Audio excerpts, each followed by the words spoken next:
Kalau kita bicara dalam konteks yang namanya wisdomnya Borobudur, which is itu adalah kitab hidup, itu sedang berbicara tentang semua hukum yang nggak bisa lepas, dan ini semua menjadi dalam tanda petik kesimpulan dari konteks yang namanya ajaran gitu. Basic design nomor 1, ngunduh, wohing, pakarti gitu. Dalam artian, kamu hanya akan dapat sesuatu yang kamu lakukan. Yang di sini disebut migunani tumraping lian. Artinya apa? Hidup kamu tuh untuk bermanfaat untuk orang lain kok. Which is ini kalau kita alirkan dengan apa yang disampaikan oleh Rasulullah selalu bilang, khairunas anfa'uhum linas. Sebaik-baik manusia adalah bagi yang bermanfaat. Puncak dari sini itu sering disebut dengan memayu hayuning bawono, membuat bumi yang sudah indah makin cantik. Nah, cuman bahasa-bahasa ini mungkin pada saat itu tidak ada pengejawantahan secara agama misalnya, secara kultural konteks dalam wilayah ritualnya, sehingga ya dalam tanda petik no name gitu.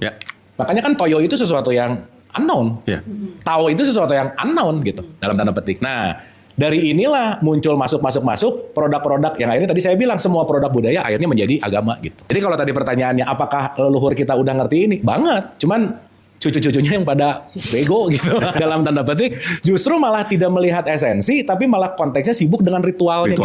Jadi kalau kita ngomongin dalam konteks esensi, wah sama sekali nggak ada pertentangan gitu. Cuman resolusi rendah itu kan believer. Orang believer itu kan nggak mikir, percaya. Resolusi tinggi namanya seeker. Dia nggak mau percaya kalau belum nyoba. Ya, maaf ya. Di tradisi Islam aja kita nggak disuruh jadi believer loh. Makanya aku bersaksi. Kalau bersaksi kan seeker dong. Di seeker ini adalah udah bukan katanya pokoknya, tapi mengalami langsung. Yang menarik, believer ini jumlahnya 99%. Yang seeker 1%. Maka yang banyak akan kelihatan benar. Sehingga sekarang yang benar yang mana? Yang viral.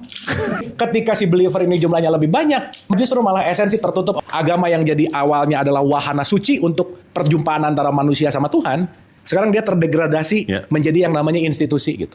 Kenapa? Ada kepentingan, ada politiknya, ada ekonominya, dan seterusnya gitu.